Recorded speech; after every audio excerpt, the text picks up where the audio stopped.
Hey guys, it's Childish, or welcome back to the channel. In today's video, we're going to give you guys the update as we have recently had a crossover return to the mixer. I Am Max Level Newbie is back. It's here. We're doing season 2, and we're going to talk about everything and anything that's going on when it comes to this particular event. So again, fam, thank you guys so much for clicking on this video.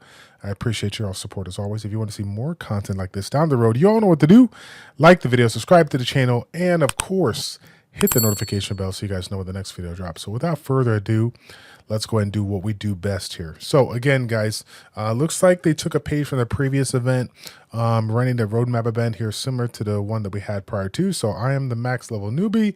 I'm going to be doing the same thing as we did prior to. And again, for those of you guys that didn't get a chance to see my previous videos, we were pretty much sitting at, we're not free to play, but we're not pay to win. And we were able to get like 80% of the stuff that was done just by, farming throughout the day.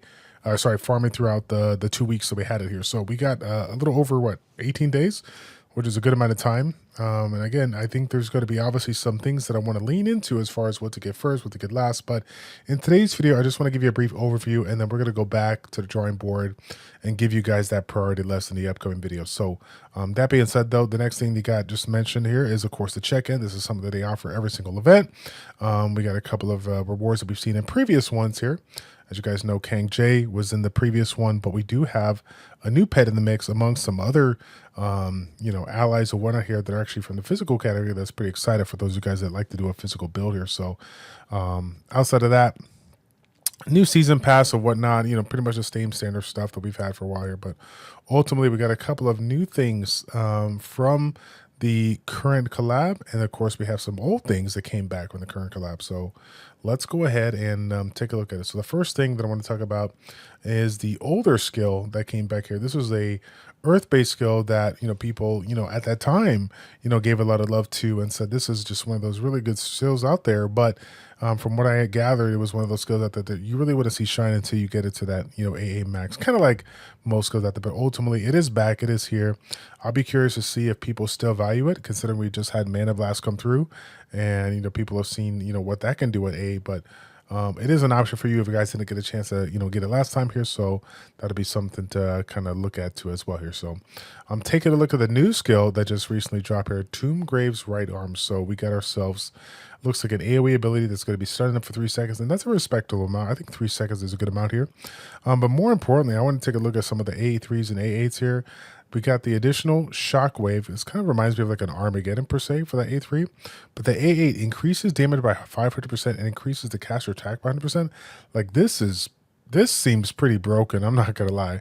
So I am very curious to see some of the endgame players out there test this out and see how this compares. Again, we are super meta right now when it comes to speed builds, fire builds, and whatnot. I haven't seen a lot of people talk about a physical build in quite some time, but it looks like in this particular event, they are definitely pushing the physical components of the game here. They're going to see, if that can, come back into the mix here. So as far as Icarus's Ascent, I don't think it's going to be something that people are going to be focused on right away. But for those of you guys that do utilize it, I mean, I was utilizing it for quite some time.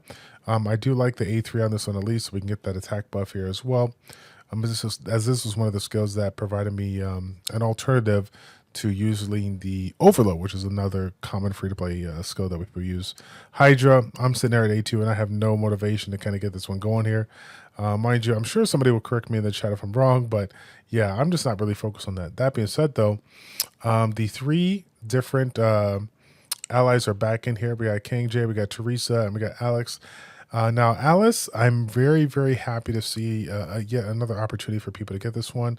Alice is one of the amazing units out there that provides a crazy AoE damage dealing ability that is just screams, infinite pots. She's a phenomenal unit to kind of throw in there. And as you guys can see, if you do decide to combine her alongside a different team that provides bleeding effects, then you're going to get a little bit more value out of her. Now, keep in mind that I already think her AoE range is pretty good, but this can be improved if you get it to A3. So for me personally, I do use this one for infinite pots. I probably will get this one at least to A3 since we have that opportunity to. A8's probably going to be not the case here, but we'll take it. No, we'll take it. Now this one here, King J, I have not been focused on this one. Again, similar, just basic skill, right? doing damage, hitting 6 times, splitting it between all enemies. So I guess you could say the good thing about this is that he has a certain percentage of damage that's going to happen regardless of what you have on the playing field. So if you got an AoE, setup that you got to go for, you got to do some damage here.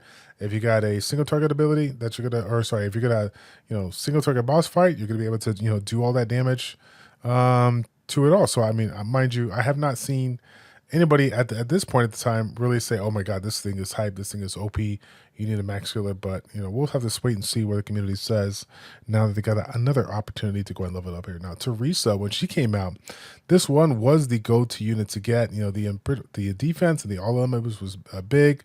Of course, we've had some changes in the game that I think has kind of pushed people off of all element boost, maybe focus on other stuff here. But I still like the unit overall. I do like the fact that the boost goes to friendly units versus allies, right? Friendly units means it's going to be going to everybody, and she does have a little resurrect component here, which is great. I'll tell you what, I'm already at the point where if she revives, it's not going to save me because most of my other units are going to be dead too. But it is kind of cool to see a self-reviving kind of ability, just in case things kind of go not the way you want them to go here. So.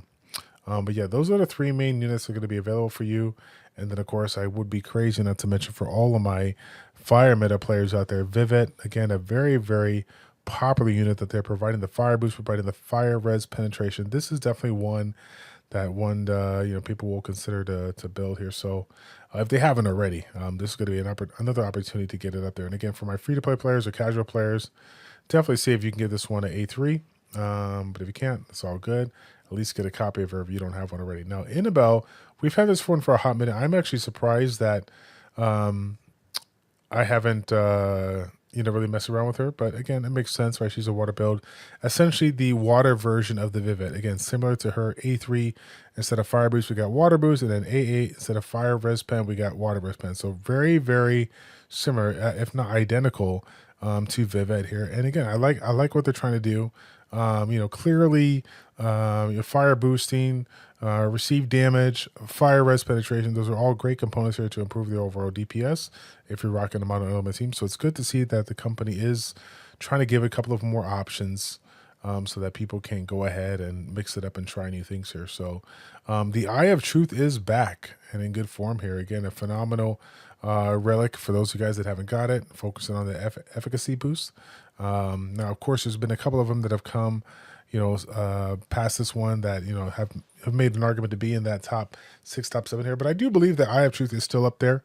I do believe it is outrageously strong, and I think it warrants one copy without question. Every single relic warrants one copy, but the opportunity of the high efficacy boost, but more importantly, doing the stronger type damage to enemies for 5 seconds, you'd be surprised as to how much damage you could do in 5 seconds. And if you got the right combination of skills, you can be a lot of value added to this one. Now, Soul Shackle was not a relic that I think anybody went after here. If there's some people out there that are super hardcore min-max and they're trying to get that soul gain, good for you, it's whatever. But this is more of a, get the skill, level it up. Don't be a pleb like me and keep it at level 36. Bring it up here so you can get that final damage bonus if you have the resources to do it.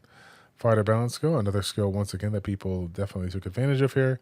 Got the crit rate improvement, the crit damage improvement, and then the based on your HP.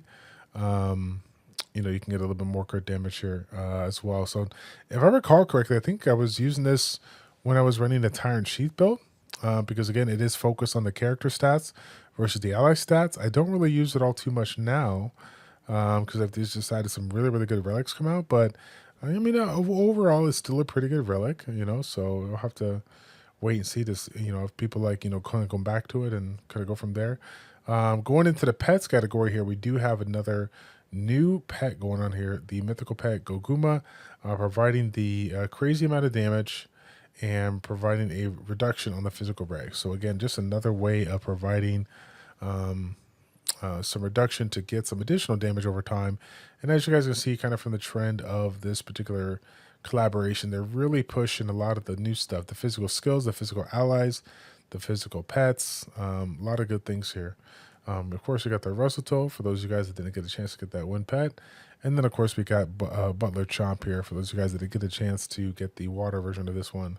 a while ago. So yeah, but overall, man, you know, again, it is back in the mix here. I'm not gonna lie, I'm really surprised that they brought it back so soon, but I am happy for the people that didn't get a chance to get copies of this stuff, so they can take advantage of it and, like I said, get all the units that we missed out here. But that's gonna be it, fam. I just want to give you guys an update real quick on the event right now. Again, we'll come back in the mix here, give you guys a little priority list for the roadmap event, so you guys kind of know what's going on with that. Until that time, guys, take care. God bless, and we will see you all in the next one.